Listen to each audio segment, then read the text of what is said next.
Well arrest Virat Kohli. फिलहाल ये वो वर्ड है जो कि सोशल मीडिया पे पिछले 2 दिनों से हमें जमकर ट्रेंड होता हुआ नजर आया है।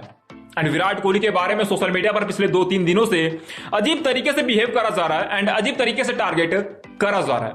एंड विराट कोहली को लेकर सोशल मीडिया पे ये कहा जा रहा है कि विराट कोहली के ऊपर केस फाइल करो, विराट कोहली को गिरफ्तार करो एंड विराट कोहली को जेल के अंदर डालो। एंड विराट कोहली को लेकर ये सब बातें सोशल मीडिया पे क्यों कही जा रही है, शायद मुझे आपको बतलाने की जरूरत नहीं है।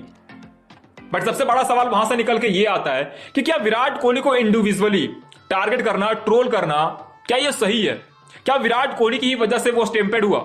क्या विराट कोहली की ही वजह से 11 लोगों ने अपनी जान गंवाई? क्या इन सभी चीजों के पीछे विराट कोहली का हाथ है? एंड अगर आपको ऐसा लगता है तो भाई साहब मैं आपके साथ एक इंफॉर्मेशन शेयर करने वाला हूं जो कि आज ही हमारे पास आई है। उससे आपके अंदर जो भी डाउट्स होंगे वो पूरी तरीके से क्लियर हो जाएंगे।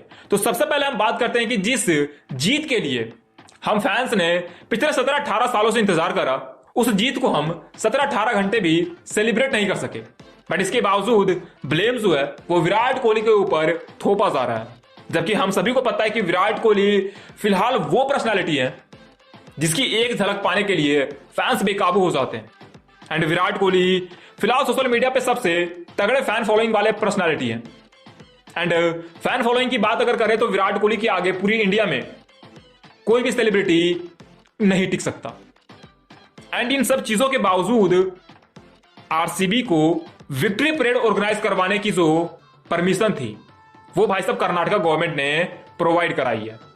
एंड विराट कोहली की अगर हम पावर की बात करें तो रणजी ट्रॉफी का जब मैच खेला गया था एंड जब उस मैच में विराट कोहली ने पार्टिसिपेट करा था दिल्ली के ग्राउंड में, तो वहां पे भी एक छोटी सी हमें स्टैम्पेड देखने को मिली थी। हालांकि वहां पे किसी की जान नहीं गई थी, बट वहां से क्लियरली ये हमें नजर आ रहा था कि भाई साहब अगर आप विराट कोहली को ओपनली बुला रहे हो तो उसके लिए पूरी तरीके से मैनेजमेंट तैयार होना चाहिए, जो कि हमें आरसीबी के विक्ट्री परेड के दौरान देखने को नहीं मिला।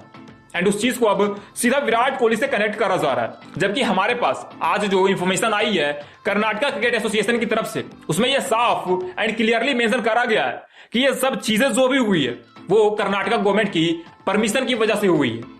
दरअसल जब आरसीबी की टीम ने 17-18 सालों के बाद पहली बार आईपीएल का खिताब अपने नाम करा, तब भाई साहब कर्नाटका गवर्नमेंट को एक वहां से बेनिफिट नजर आने लगा कि क्यों ना हम उस चीज को हाईलाइट करें, वो भी अपने से कनेक्ट करके, ताकि विराट कोहली का फेम जो है वो कर्नाटका की गवर्नमेंट ले सके। एंड इस चीज को देखते हुए कर्नाटका की गवर्नमेंट ने पूरी प्रिपरेशन ना होने के बावजूद आरसीबी की मैनेजमेंट को या यूं कहे तो फ्रेंचाइजी को विक्ट्री परेड करवाने की परमिशन दे दी, जबकि वहां की जो लोकल पुलिस वगैरह थे उन्होंने यह साफ मना कर दिया था कि भाई साहब इतने बड़े क्राउड को हम फिलहाल हैंडल नहीं कर सकते हैं। बट इसके बावजूद कर्नाटका की जो गवर्नमेंट है उन्होंने विक्ट्री परेड को परमिशन दे दी। एंड आपने एक चीज नोटिस करा होगा कि भाई साहब कर्नाटका के जो सीएम है वो खुद विराट कोहली को एयरपोर्ट पे रिसीव करने के लिए आए थे, जो कि सबसे बड़ी चूक थी। मतलब खुद कर्नाटका के जो सीएम है वो विराट कोहली को रिसीव करने के लिए एयरपोर्ट पहुंचे हैं, ताकि वो विराट कोहली के फेम की भाई साहब थोड़ी सी बेनिफिट ले सके, क्योंकि उनको भी पता है कि विराट कोहली एक ऐसे चेहरे हैं जिनके लिए फैंस पूरी तरीके से पागल हुए रहते हैं। एंड अगर विराट कोहली को वो सपोर्ट करेंगे, विराट कोहली के साथ वो टाइम स्पेंड करेंगे, तो उनको इलेक्शन में फायदा होने वाला है। एंड इसी चीज को लेकर ये सब चीजें रची गई है, या यूं कहे तो हुई है। तो भाई साहब आप खुद बताओ कि जब सभी चीजों की जिम्मेदारी कर्नाटका की गवर्नमेंट ने उठा रखी है, तो फिर यहां पे आरसीबी के प्लेयर्स को कैसे ब्लेम करा जा रहा है, आरसीबी की मैनेजमेंट को कैसे ब्लेम करा जा रहा है? हाँ, आप ये सवाल कर सकते हो कि भाई साहब जब ये ट्रेजेडी हुई, जब ये स्टैम्पेड हुआ, तो स्टेडियम के अंदर सेलिब्रेशन चालू क्यों था? तो उसको लेकर आईपीएल के जो चेयरमैन है, या यूं कहे तो शायद आरसीबी के मैनेजमेंट की तरफ से कोई थे जिन्होंने एक स्टेटमेंट जारी करा था कि बाहर क्या हुआ है उस न्यूज को अंदर आने ही नहीं दिया गया। एंड ना तो हमें पता था, ना ही हमारे प्लेयर्स को उस चीज के बारे में पता था, एंड इसीलिए अंदर सेलिब्रेशन चालू था।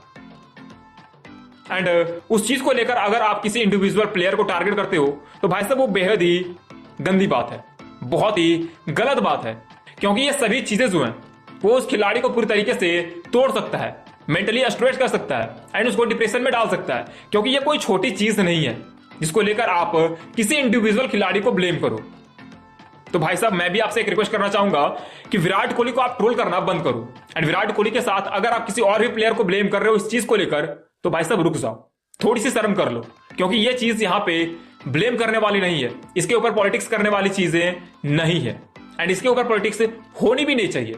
जो चीजें हुई वो बेहद ही अनफॉर्चुनेट थी, एंड ये चीजें ना हो ऐसी आप प्रे करो। एंड आपकी इसके ऊपर क्या ओपिनियन है हमें आप कमेंट करके बतला सकते हो। मिलते हैं नेक्स्ट वीडियो में नेक्स्ट रिपोर्ट के साथ, तब तक के लिए जय हिंद।